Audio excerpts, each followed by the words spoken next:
All right, hi everyone. I hope you guys are doing well, feeling good, taking care. As I'm sure you know, and as I've said in my emails that I've sent out, some changes are being made. At the moment, we don't know with 100% certainty if the rest of the semester is going to be online or not. I feel at this point it seems like a pretty good likelihood, so we're preparing for that. If you have questions, please let me know. I hope to try to make this transition as easy as possible by doing lecture videos and then having you do the activities and do the exams with the same kind of format, trying to keep this class as consistent as possible. So I have new schedules that are posted for you guys on Canvas. So if you click on modules, you'll find it up there towards the top. I will say the one that I have pulled up right now is for my 9:30 section because I'm going to use the same video for my 9:30 and my 2 o'clock section, but I have the 2 o'clock section here as well. The only thing that's different between them is going to be when exam 5, the final exam, is due, because that's going to be dependent on the final exam period for that class. Okay, so here is the plan.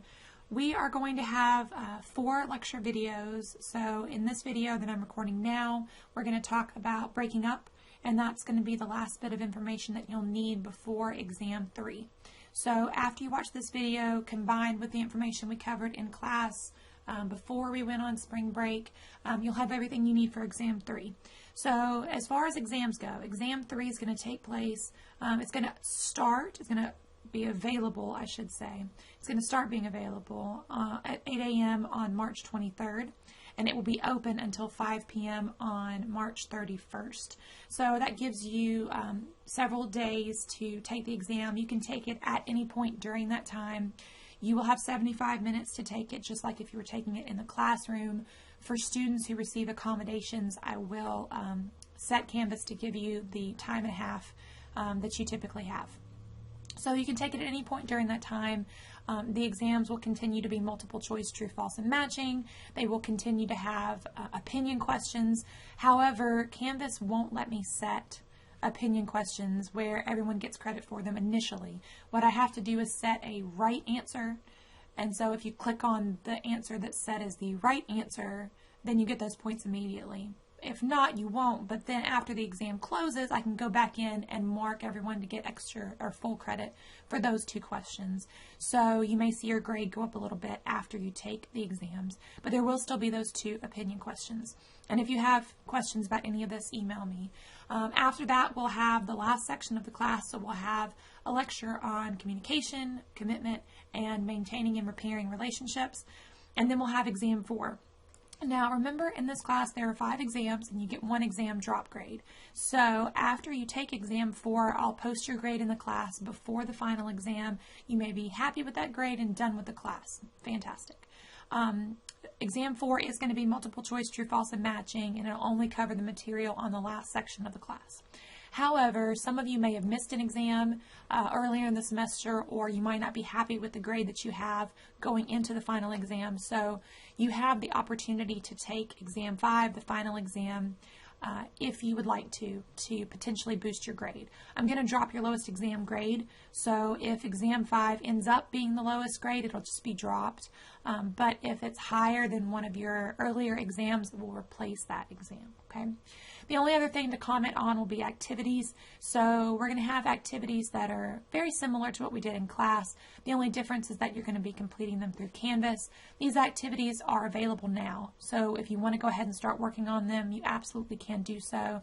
But they're going to be due by the dates and times that are listed for you here. Now, if you want to stick with the Tuesday, Thursday schedule, that's fine. You can use our usual class time to watch these videos, to do the activities, to study for exams, take exams, that's fine.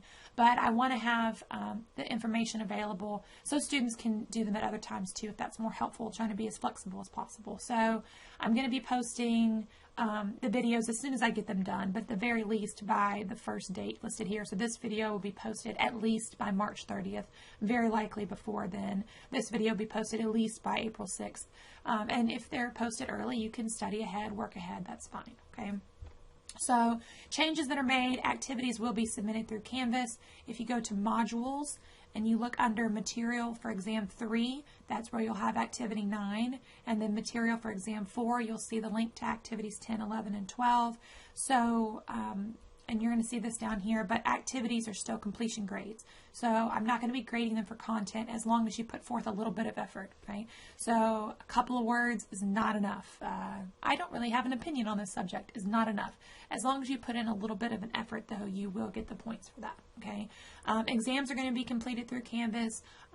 They're not in at the moment, but as soon as I get them in, I will have them also placed under modules, so you can find them there. They'll be the same format though, multiple choice, true, false, and matching. And as you already know, if you're watching this video, lectures going to be delivered through YouTube videos that you can find on Canvas. Things that are staying the same, my sunny disposition. In other words, I'm going to try to remain cheerful about everything. Also, as I said, activities are completion grades. Slides are already posted for you. Exam format's going to stay the same. It's just going to be online. And of course, you can email me with any questions. Okay, so chapter 13 is what this video is about, and we're talking about breaking up, and the information on breaking up is going to be primarily focused on divorce. And of course, there are other types of relationships that end, but divorce is a little bit different. One major reason is that with divorce, there's some paperwork involved. So that makes it a little bit easier for us to do research on divorce. But I think also divorce implies that there was at least some level of commitment at some point that you got married, and so I think that makes a marriage ending a little bit different than other types of relationships that might end. So I'm not sure if the slide is in the slides that are posted for you on Canvas or not. If not, it's just this one. Just make notes here. This was something I was really looking forward to discussing with you guys in class, but I hope to get kind of a flavor of how you feel about this in your activity 9. So when we're talking about divorce, here I have a few perspectives listed, and of course there could be others, but this is going to cover the general idea. How do you feel about divorce? So I'm going to go through and tell you what I mean by each of these, and then perhaps you'll think about where you would fall on the spectrum. So if we think about divorce on a spectrum, on one end we have a permissive view. A permissive view of divorce would say that divorce is acceptable in a wide variety of situations. And maybe we don't even have to have a list of all the situations. Maybe we could just say, I want a divorce. Maybe we could say, we're just not compatible. Just fundamental differences, irreconcilable differences, that kind of thing. So if a person has a permissive view on divorce, they feel like divorce is acceptable at any point, and therefore they would say marriage may be still important, but they would probably view marriage as being less binding, perhaps less important than other people. On the other end of the spectrum, we could say that you have a permanence view with no exceptions. So this means when we say till death do us part, we literally mean till death do us part. So no matter what happens in the relationship, we are committed that we're going to stay, we're going to stick it out. Divorce would not be considered acceptable in any situation. Now I should mention that a person who has a permanence view is not necessarily a person who would keep themselves or their children in a dangerous situation. So you could still say, okay, we're going to separate. If there's some type of abuse situation, absolutely keep yourself safe. We're going to separate from that. But the hope would be that there could be reconciliation and that the couple could come back together. So permanence view, till death do us part, literally would hold marriage in the highest regard. And then sort of a middle ground here, permanence view with exceptions. There's the permanence view flavor here that marriage is held to a very high standard. Marriage is considered very important. Divorce is considered a last-ditch effort. But you might say, well, there are a few specific exceptions. Divorce is never acceptable, maybe unless there's abuse or unless there's infidelity, that kind of thing. So this would say that we get married and we have a promise that we will stay together forever unless this particular situation comes up. And if it does, that doesn't necessarily mean we'll get divorced, but that means divorce is on the table. So I ask you to think about these perspectives because it will impact your relationships.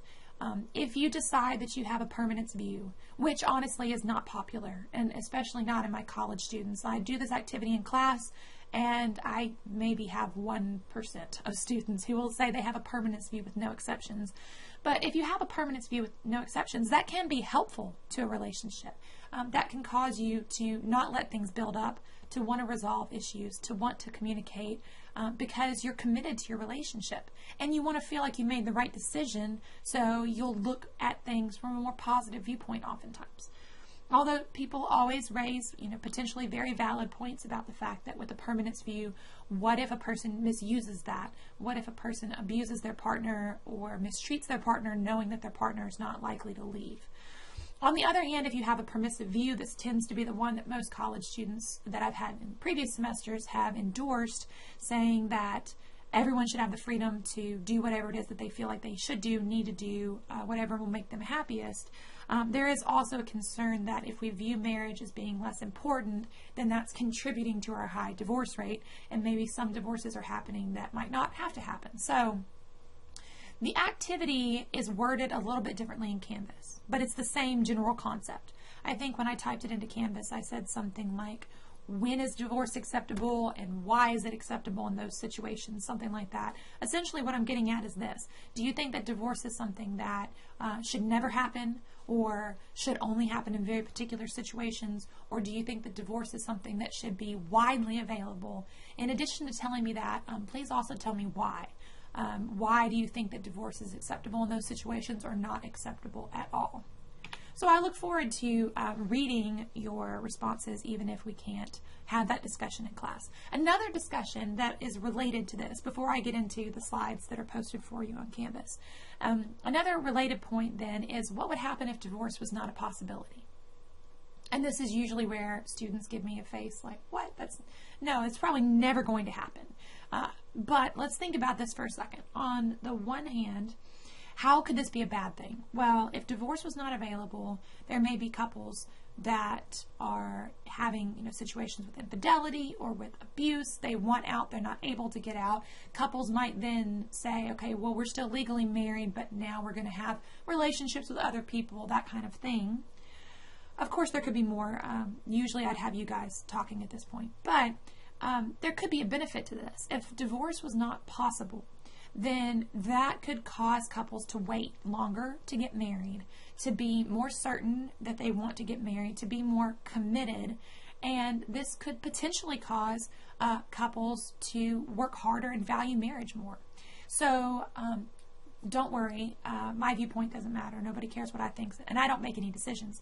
But I can say that I can see the value in this. And what I want to say to you, you 1% of college students listening, who think that this could be a good thing, because I know it's not popular, but you don't have to have a law that tells you this.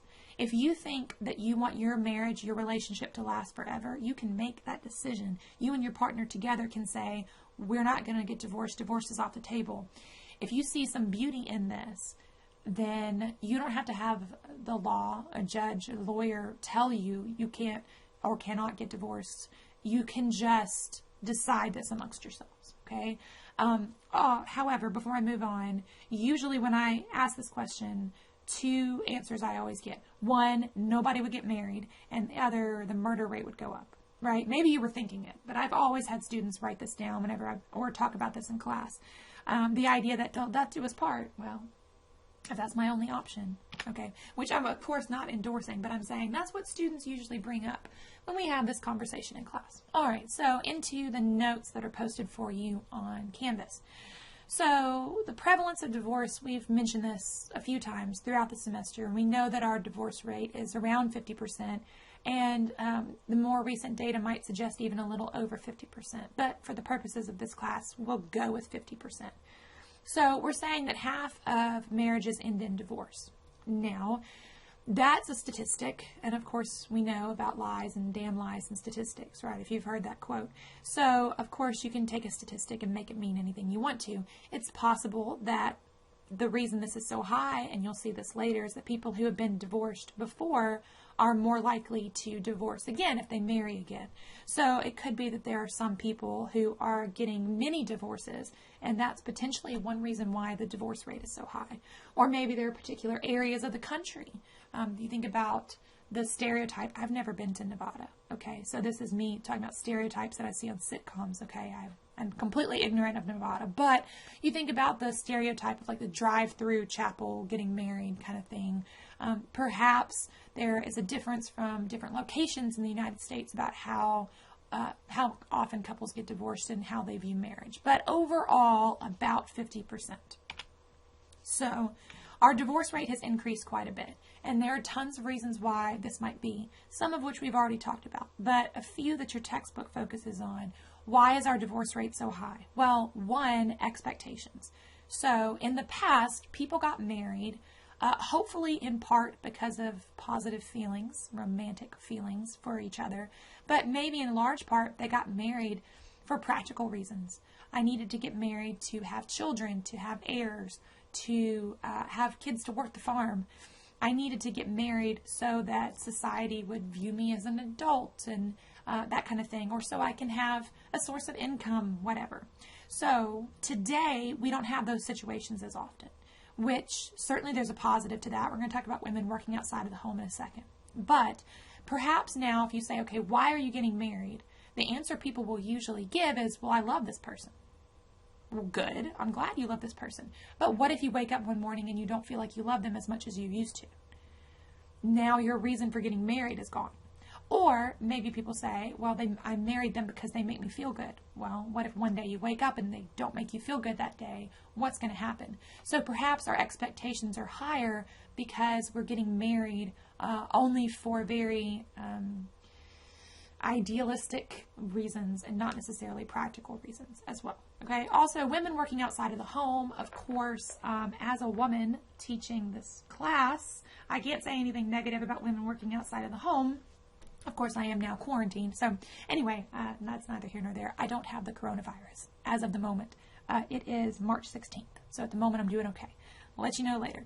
But no, I am still trying to avoid contact. But anyway, that doesn't really matter. You guys know I'm still going to go on random rants, even on YouTube videos. So the point here, though, women working outside the home, maybe in the past women stayed in marriages that they wanted to leave because they felt like they couldn't provide for themselves, and maybe even more pressingly, they couldn't provide for their kids either. So because women are more likely to have access to money, alternative partners, we have the internet and all of that. So because of that, that might make divorce a little bit more likely. Okay, also, we've talked a lot about our Western culture being more individualistic. When we say individualistic, we're thinking about ourselves, not so much thinking about the good of other people, versus a collectivist culture that might think more about family, community, country, etc. Now, this is potentially dangerous to relationships for lots of reasons, many of which we've already talked about earlier in the class. But here's one we might not have thought about. Because we live in an individualistic culture, we are more likely to be distanced from friends and family versus a collectivist culture where you might spend more time around, talking to, maybe even living with. Maybe you have extended family all living together. In our culture, we tend to be separated. So maybe that means that we rely on our spouse for everything. Like my spouse is supposed to be my spouse, but my spouse is supposed to always also be my parent and my sibling and my best friend and my coworker. And so because of that, maybe that puts more pressure on our relationship. Also, gender roles changing. You know, we had that activity earlier in the semester where I asked you to think about what percentage of different tasks you wanted to engage in. And when we're talking here about gender roles changing, in the past, maybe we view relationships in a certain way where there was supposed to be one partner working outside of the home, and there was supposed to be one partner staying home and doing all the housework, childcare, etc. And that's changing now because it's very difficult to make that setup work anymore because life is so expensive. It's difficult to make it on one income. So because of that, women are more likely to be working outside of the home, and then that causes the question of who's going to be doing those other things now if both partners have been outside of the house all day. So I think I've mentioned perhaps this concept of a second shift, or the idea that women often work, maybe even working intensive, very stressful jobs, and then coming home and still doing the majority of things around the house as well, because we tend to have a view that that's what women are supposed to do, air quotes, supposed to do. I think that's changing. I think that we're starting to have these conversations about how different responsibilities should be broken down, but still that could be a source of tension. All right. Also, divorce being less shameful, easier to obtain. I still think we have a stigma against divorce somewhat. And once again, I think this is maybe different from location to location. When I've had conversations about this in the past with students, I think the general idea has been that we've felt like in the South, we might still have more of a negative view towards divorce than in other locations. But overall, there is less stigma here. And there's less stigma in any individualistic culture versus a collectivist culture as well. So because of that, we tend to view divorce in a more positive light. And with the 50% divorce rate, we probably know people who are divorced and who might be a lot happier after their divorce. So because of that, we might view it as being a more positive outcome. It talks about it being easier to obtain. You know, I don't know a lot of details about the process. I think the process can still be lengthy, depending on if you're figuring out custody situations or how you're going to split debt, property, etc. But perhaps there may be some situations where it's not complicated. Also, cohabitation is more prevalent. So one thing that the research suggests is that couples that cohabitate, especially you see casual cohabitation, so maybe you've cohabitated with multiple people at different points in time. What we're saying there is that's correlated with an increase in divorce.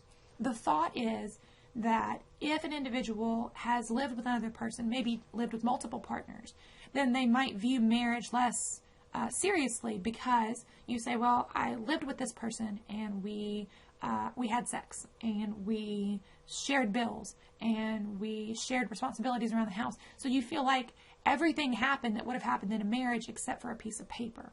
And so cohabitation is more prevalent, maybe as people are waiting longer to get married and it's just so expensive, cost of living, that kind of thing. So because of that, as cohabitation increases, divorce will likely increase as well. Now that's a correlation.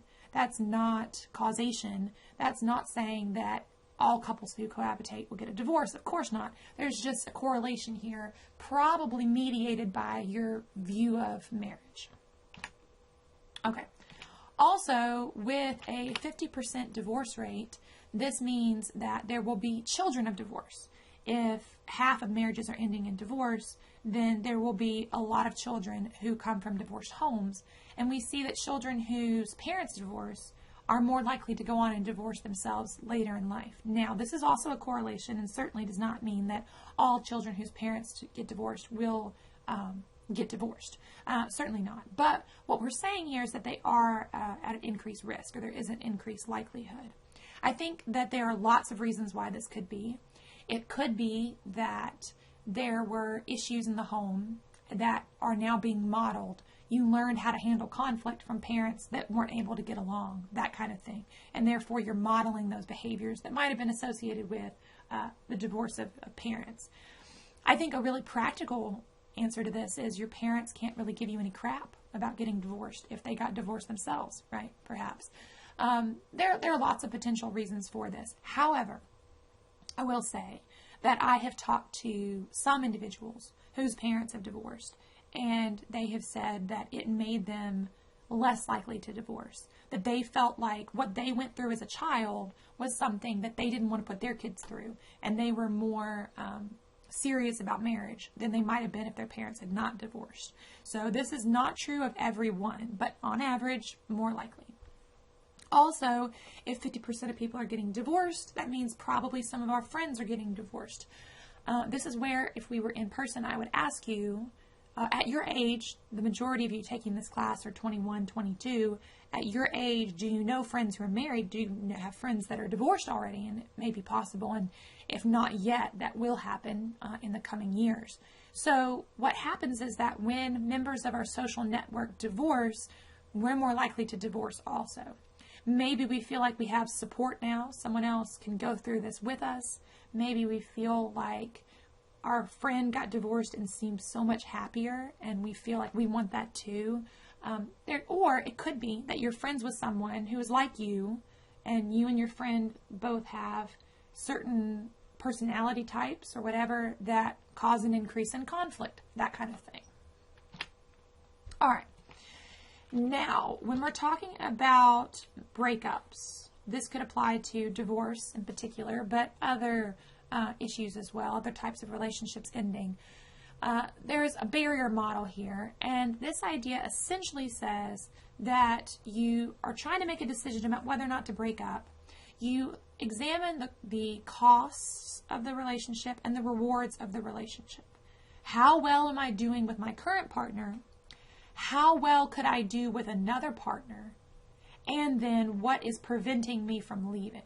Okay, now first of all, what is the purpose of predicting divorce? A lot of this chapter is focused on figuring out which couples will get divorced. The thought is that if we can figure out why divorce happens, then maybe we can fix problems before they get to that point. Maybe we can help couples who have already gotten to that point. So this could be some practical information for ourselves, personally, our relationships, as well as for maybe if you're a counselor helping a client. So we know that we're going to look at the positive things in the relationship and the negative things in the relationship.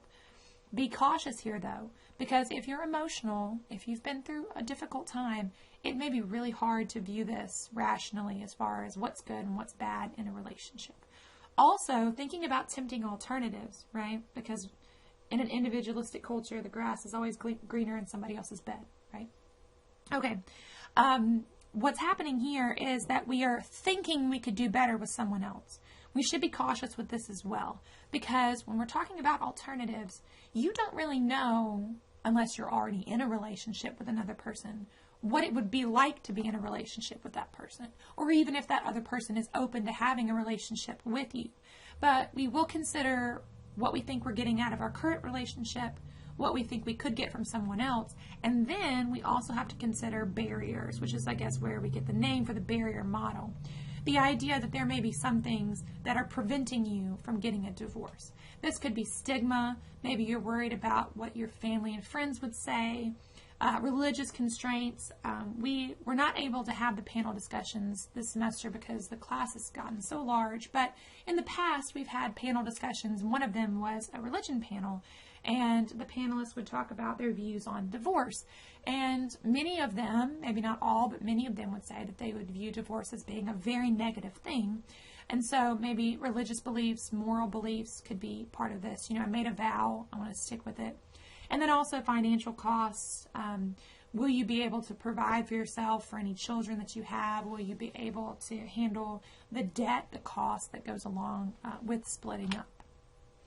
All right, now, another predictor of divorce is how well we handle stress, which seems ironic to be having this conversation right now while as a nation we're kind of panicking.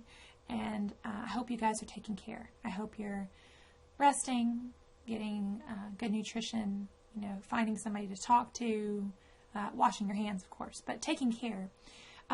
Some people are just able to handle stress better than others. In order to talk about this, we really have to have a definition for stress. We could say that stress happens when we feel like the situation requires more of us than we can give. I don't have the resources, financial, emotional, as far as time, to handle the situation. It causes stress. So oftentimes stress can cause us to lash out towards the people we're closest to, right? Maybe I can't yell at my boss, or my boss is fantastic. This is just an example. Maybe we can't yell, get upset, act out against whoever it is that upsets us, but our partner is there. And so we feel like we can take this out on our partner, which is a really, obviously a really negative thing to do, but sometimes it feels natural. So we need to find positive ways to cope. So something like lashing out at your partner, using substances, avoiding the situation altogether. There are tons of negative ways to handle stress. Let's think about some good ways to handle stress. And this is usually where I would ask you guys what you think. And then you would tell me you don't know because you're super stressed out. Some of you would anyway. Students usually say something like listening to music, taking a nap. My answer to everything is therapy and naps. But anyway, having a hobby, exercising, that kind of thing. You find some way to help you handle stress. If you can cope with stress well, that bodes well for your marriage or relationships, other things as well. Okay, now, This research that is referred to on this slide and the coming slides was a longitudinal research study. So when we talk about different types of research, longitudinal means that we're following the same group of people for an extended period of time. So in this particular study, it was almost 30 years, which is really impressive. Almost 30 years is a long time to follow the same people. And it talks about using 168 couples. We have to ask ourselves the question, what do we think about that sample size? First of all, if you compare 168 married couples with however many married couples there are in the country, that's not a large sample size. But you also have to consider that with longitudinal research, people drop out. People move and you're not able to get in contact with them. So it's really hard to keep a large sample. You need to start off with as large a sample as possible because you know you're going to lose some. So 168 can be a decent sample here. What they found, and what you should have been expecting, based on the numbers we've already talked about, is that fewer than half of them were still married. So then the question is why? Can we use these couples that we've followed over 30 years to find out where did the problem start and how could this situation possibly have been prevented? So there are three possibilities. I'm going to go through and explain the possibilities to you, and then I'm going to tell you which ones have research support. So one of them is not really supported at all. One of them is supported somewhat, and the other one has a lot of support. But before I tell you which ones are which, don't read ahead yet.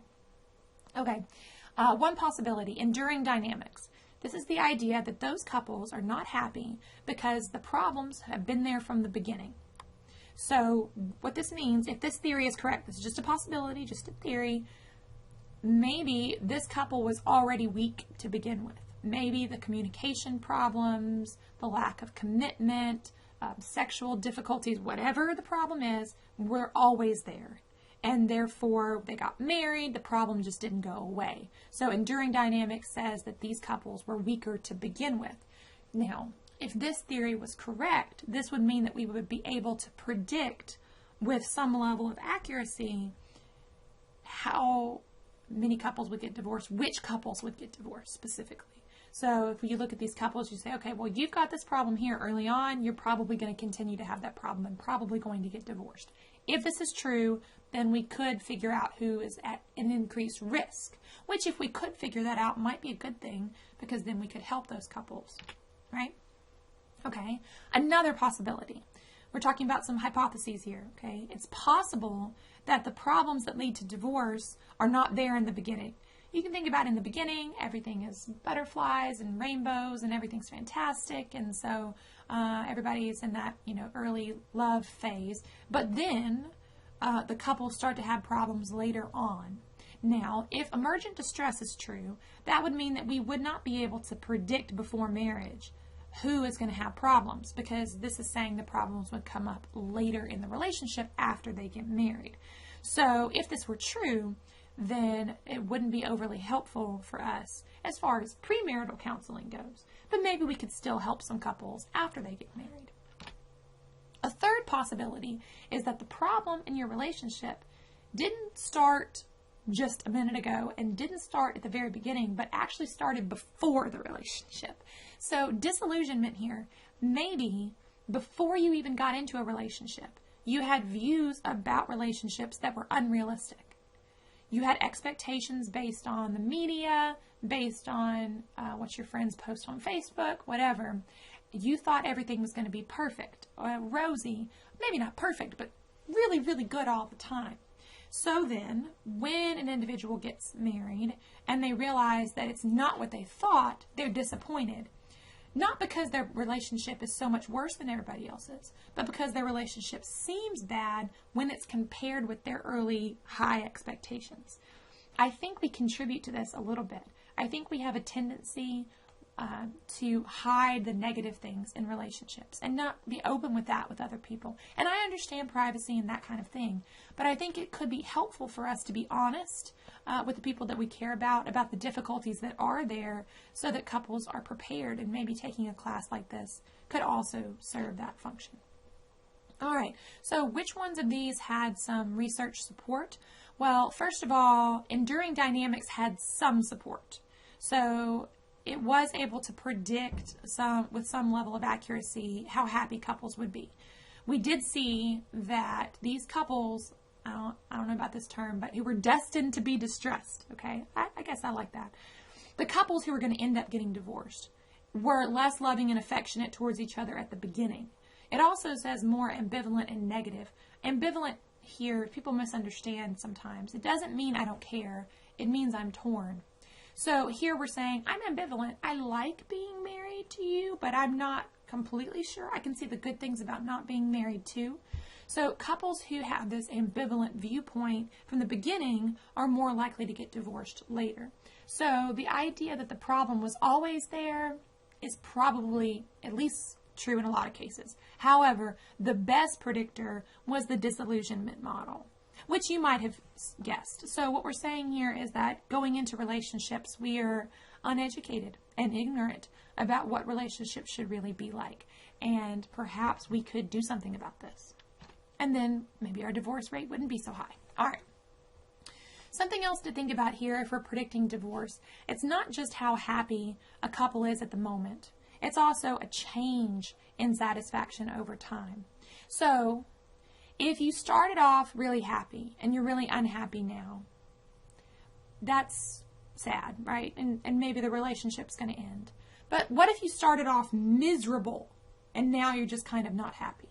Even though you're not happy, you're happier than you used to be. And so maybe you feel like we're trending upwards. Things are getting better. Or at least in comparison to where we used to be, it's not so bad. So it's not just about how happy you are now. It's also about how happy you have been. So this then leads me to the question that I can't really ask because you guys can't, I guess I can ask, but you can't answer me. Did you enjoy high school?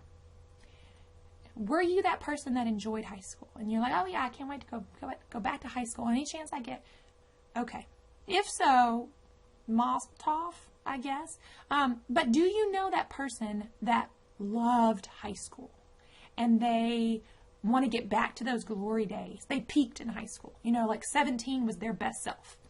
I sort of feel sorry for that person. Because I wouldn't want to say my best years are already behind me because my best years were when I was 17. And I can unequivocally tell you guys that's not the case for me. 17 was not my best time. Okay? Not a great time. But what I'm saying here is that maybe this applies to marriage. Maybe it wouldn't be a good idea to say the first 2 years of marriage were the best years of marriage. Maybe we say the first 2 years were all right. And we're trending upward. Wouldn't you, I guess what I'm saying is, wouldn't you rather be trending upward? Just a thought. I hope you enjoyed high school. All right, here we go. So, predictors of divorce. Let's talk to people who are divorced. This research study asked men and women who were divorced what caused their divorces. I think it's interesting. Some of these answers. First of all, women were more likely to say that their divorce was caused by infidelity than men were. Okay, we've already talked about how men are more likely to cheat than women are. So that's potentially part of it. But if infidelity, if one partner cheated, then that's the cause of divorce for both of them, right? But perhaps what we're saying here is that if the man cheated, he doesn't want to feel like his cheating caused the divorce. He wants to feel like there was something else that caused his cheating, perhaps. And maybe that's why men have fewer cases listed here. Incompatibility being the same. Drinking and substance use being higher for women. We know that men are higher on the rates of abuse for different substances for almost every substance. Last time I looked at this, I think like prescription opioid abuse was higher in women, but pretty much every other category was higher in men. So maybe once again, men are more likely to be abusing substances. So they don't answer that as much. This one is perplexing to me. Communication difficulties. It seems like, this is a stereotype, of course, but it seems like a woman would be the one more likely to say the communication broke down than the men.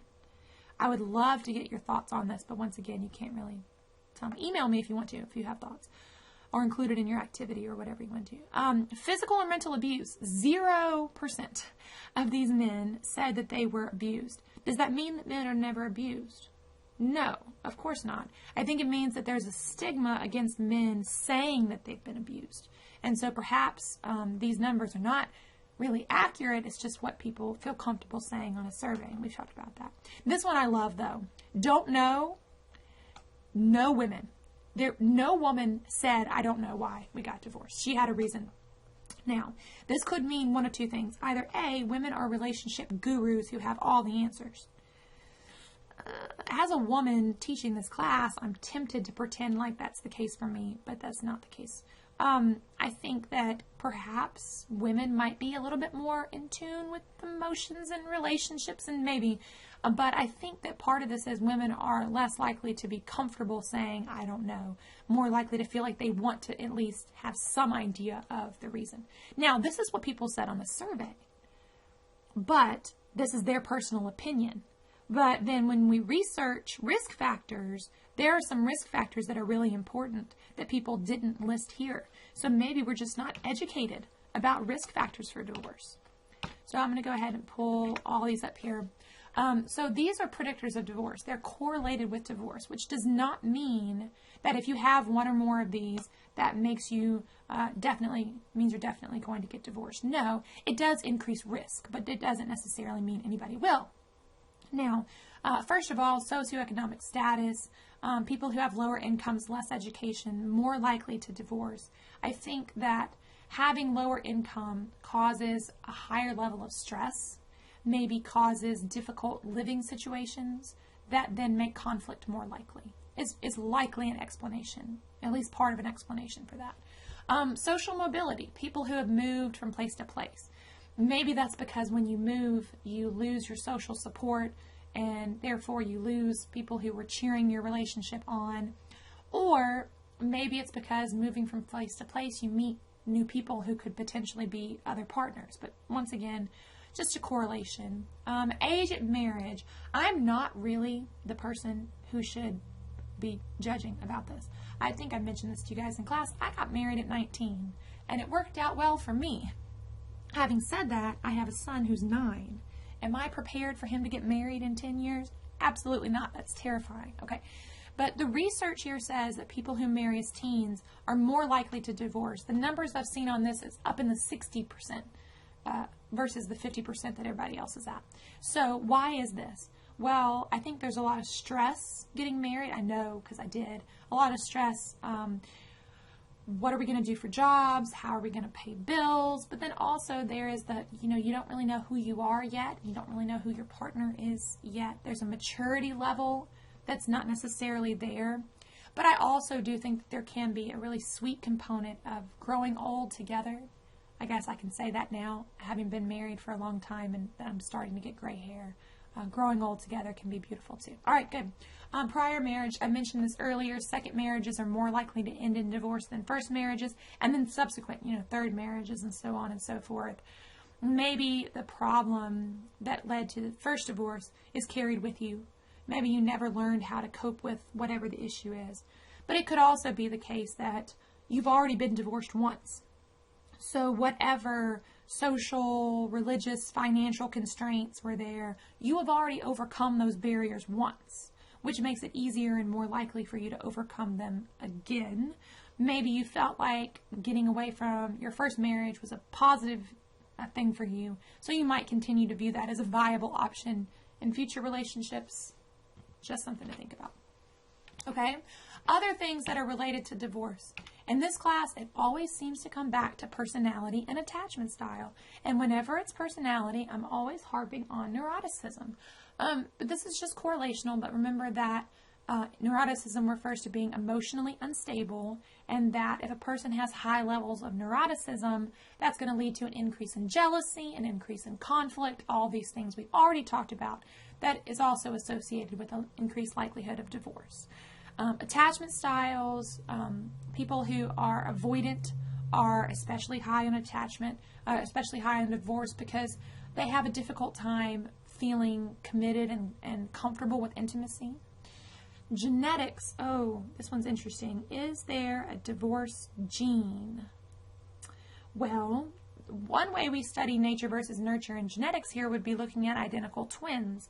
So research has found that when one identical twin divorces, the other twin is at an increased risk of divorce. Now, a couple different ways to think about that. it could be that this is purely biological. There could be a divorce gene. I find that highly unlikely. I think it's more likely that your genetics play a role in your temperament, your personality, your preferences, and then your temperament, personality, and preferences make you more or less likely to get divorced, right? So maybe there's a genetic component to being neurotic versus being agreeable, etc. I also think that this harkens back to the social influences. We talked earlier about how if your friends divorce, you're more likely to divorce. And people who have identical twins, I've often heard them say that they feel extremely close to their twin. So having one twin divorce might cause that emotional connection between them to be impacted, and maybe the other twin will be more likely to divorce as well. And then one that seems obvious here, marital satisfaction. People are not likely to get divorced, even if, let me finish that sentence, they're not likely to get divorced if they're happy. Even if they're broke and young and neurotic and whatever, they're still probably not going to get divorced if they're satisfied with their marriage. Okay, now your textbook talks about different steps to a divorce. Sometimes a divorce is a simple, easy process, but once again, if you're talking about things like debt, financial support, child custody, property, etc., it can become more complicated and can even take several years. So what we're saying here is that there are steps that couples usually go through when they're breaking up from a serious relationship, especially a divorce. In the initial phase, when it talks about a personal phase, one partner is unhappy. This is a personal phase because only one of you knows. You have not shared with your partner yet that you're unhappy. You've just started to notice you're not happy. At this point, you could start doing things to try to improve the relationship. Maybe you could go to personal counseling, like individual counseling. Maybe you could start trying to think about your partner differently or be more kind to your partner, whatever. Behavioral things. And we're going to have information on later, behavioral things you can do. However, if this continues, we're going to eventually get into a dyadic phase. Dyad meaning two. During a dyadic phase, you're going to have the two partners talking together about how they're not happy.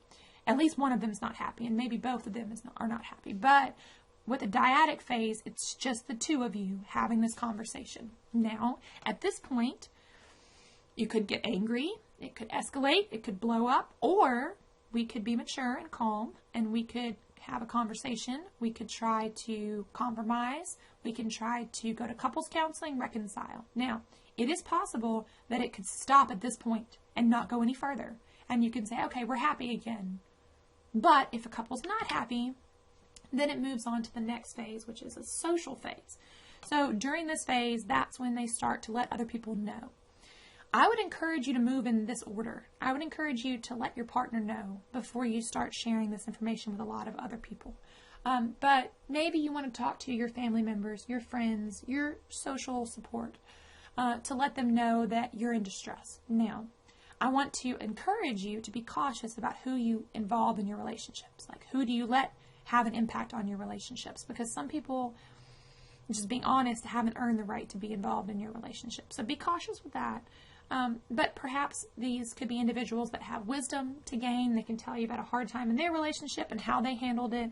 So at this point, we start sharing information. Now, if this continues, once again, we could stop here and our social support could help and the relationship stays together and we're okay. Also, you can go back through this cycle over and over again, back through the personal phase, back through the dyadic phase, back through the social phase. But if we move into the grave dressing phase, we've really split up. And at this point, we're trying to be okay with that. So this is where you're dealing with a breakup.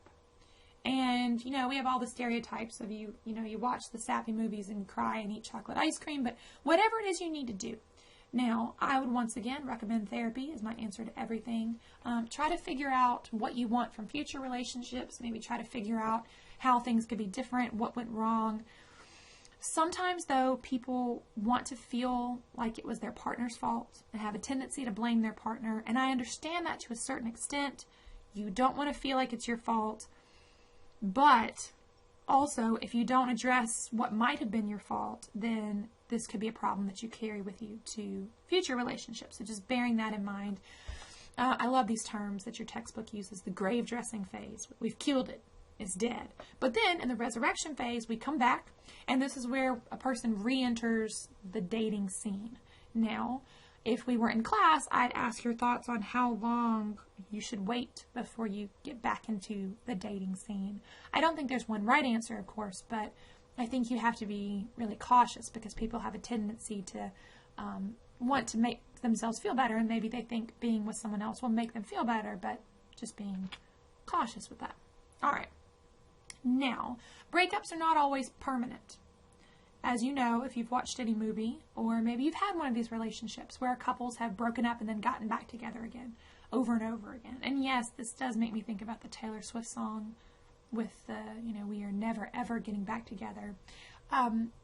This term is called churning. So it might be that a couple breaks up, then they spend some time apart, they figure out what went wrong, they come back together, wiser, more mature, more committed, and things are better after that. There are some couples that do this with marriage, that get married, get divorced, and then get remarried again, and maybe get divorced again. So this could happen. One thing that we do see is that when you've had this type of churning in relationships, couples usually say they're not happy. They're less happy than couples that haven't been through this. Maybe it's the thought that this person broke up with me once before, or I broke up with them once before. It could happen again. Like, it's always in the back of your mind. So this is not necessarily something that will doom a relationship, but I would be very cautious to make sure you've worked out whatever problems were there before you jump straight back into that relationship. I make a lot of Friends references, but there was that episode where Ross and Rachel were going to maybe get back together, and she made this big long document of all the things that he had done wrong, and she wanted him to admit he had done them wrong, and he fell asleep and didn't read any of it, and then he told her he did, and yeah, I think they maybe stayed together for half an episode. But the point is, it would be a good idea to take some time and some space to figure out where things went wrong before you try again, okay? Now, what about when people get divorced? It talks here about divorce being different from other types of breakups.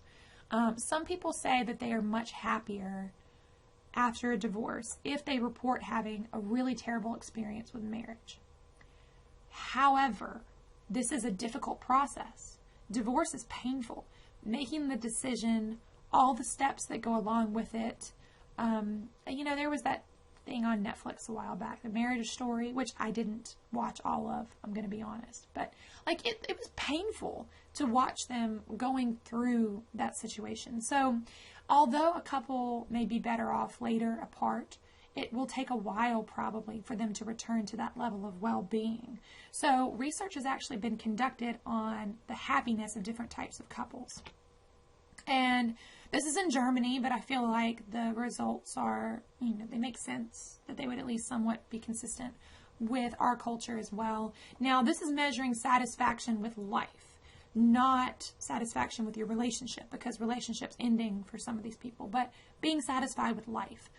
First of all, the couples who are married were happier than the couples who are widowed or divorced at every point, even before they were widowed or divorced. You notice that happiness trends up until here, and our happiest point in our marriage is what? The day it happens. That's kind of sad. But I guess there's all this excitement and perhaps that disillusionment that comes along with it. But even though satisfaction with life might decrease a little bit as we go, it's not a sharp decline. Now, with widowhood, the event here, so for marriage, the event is getting married. For widowhood, the event is having your partner die. So you have a decline in life satisfaction leading up to the death of a partner. This is likely accounted for by cases where a person is chronically ill. They see the death is coming. This is a struggle to get as many medical treatments as possible, look at all the options. So because of that, you can see that there is going to be a decline, and the sharpest decline here is going to be when the partner dies. But then they do rebound over the years, but they never quite make it back to the level of happiness they had before. If you look at the couples who will eventually get divorced, even 5 years out from divorce, they're still not as happy as other couples are. But one thing I think is interesting is that the saddest time for them is not when they get divorced. It's actually the year leading up to the divorce. And I think that might have to do with making the decision. Maybe we're ambivalent about it and it's hard. We feel torn. We feel conflicted. And then once the decision is made, maybe it feels easier to follow through with it. So in this particular study, the couples who got divorced did rebound a little bit, but still stayed lower on the satisfaction with life than other couples. Okay. Other things that can happen after a breakup. Talks here about people having a smaller social network. It may be that some of your friends were also friends with your partner. And now we're in this awkward situation of trying to figure out who gets custody of which friends and how can we be together without talking about the other person and that kind of thing.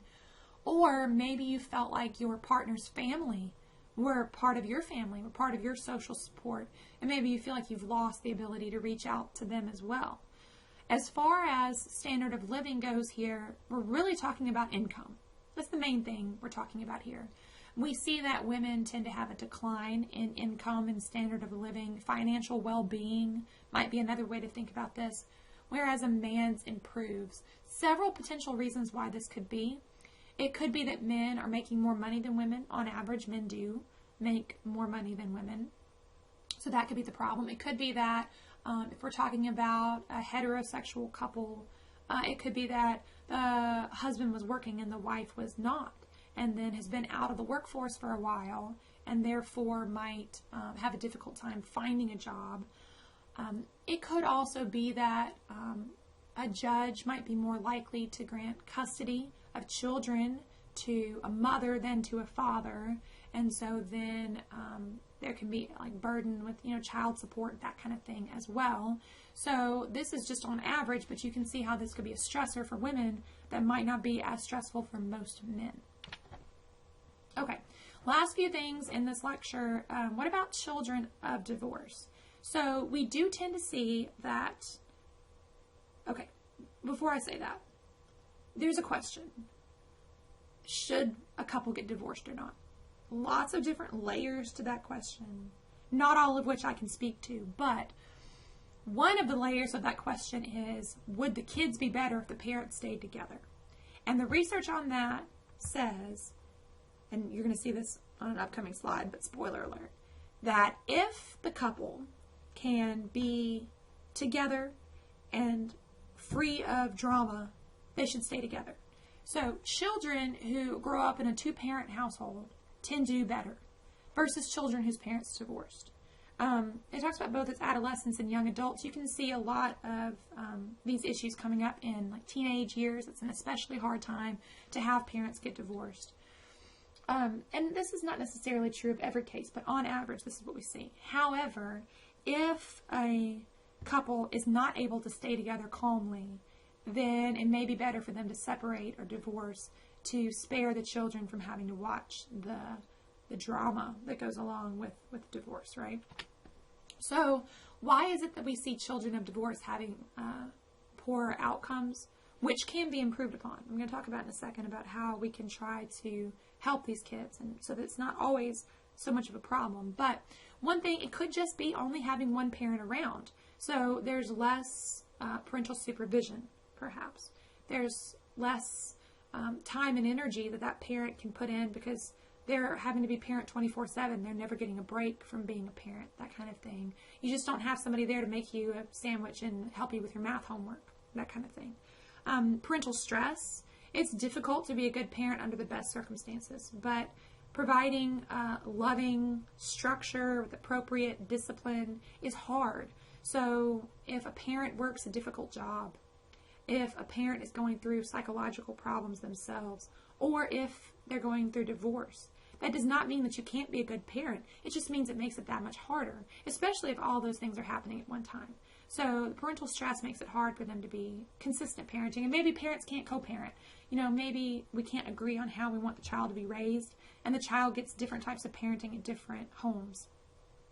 Also, financial issues that can come up, especially if child is living with mom that doesn't have a steady income, or that income is not what's needed to cover the bills. Perhaps a child might have to move, might have to be away from friends, might have to switch school districts. All these things can make it very difficult, okay?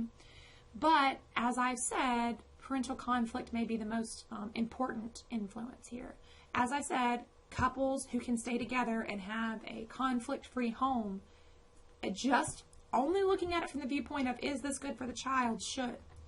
But if we look at couples that cannot maintain a conflict-free home, the research says it might be better to get the child out of that home that's full of conflict because of the negative interactions that they might witness. I had a student once take this class, and I had asked the question about, did you have someone model for you how to handle conflict? And she said, my parents never fought, ever. And I went, oh, was that a good thing? And she said, well, they're divorced. So clearly they did fight, they just didn't fight in front of her. I think that it could be a good thing to have certain types of conflicts in front of kids calmly, clearly, respectfully, so that they can have a model for how to handle conflict and have realistic expectations.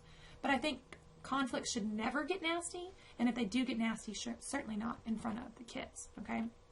So my overall answer is kids tend to do better in a two-parent home for lots of reasons, but only if we can keep that two-parent home calm and with as little drama as possible, okay? Which is hard. I understand that's hard, okay?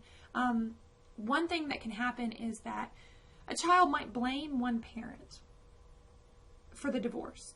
A child might hear one parent saying negative things about the other parent, or both parents saying negative things about the other parent. And that makes it really hard, because the best thing you can do in these situations is to make sure that children have high quality relationships with both parents. Have both parents be authoritative, having love and structure, and similar structure, similar rules, that kind of thing, co-parenting together and spending high quality time. That can be really challenging. It requires a divorced couple to have a lot of maturity, but putting their child's best interests ahead of their own personal preferences would be a better situation for the child, right? So if the child can maintain high quality relationships with both parents, then that's the best possible outcome we can see here.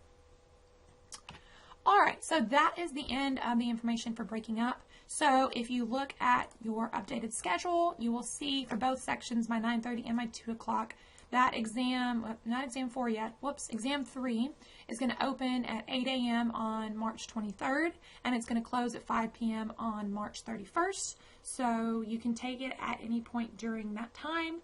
Please let me know if you have questions as you're studying. The study guide is posted for you. The format will stay the same. You'll just need to take it in Canvas. So let me know if you need anything, and I will talk to you guys in the next video.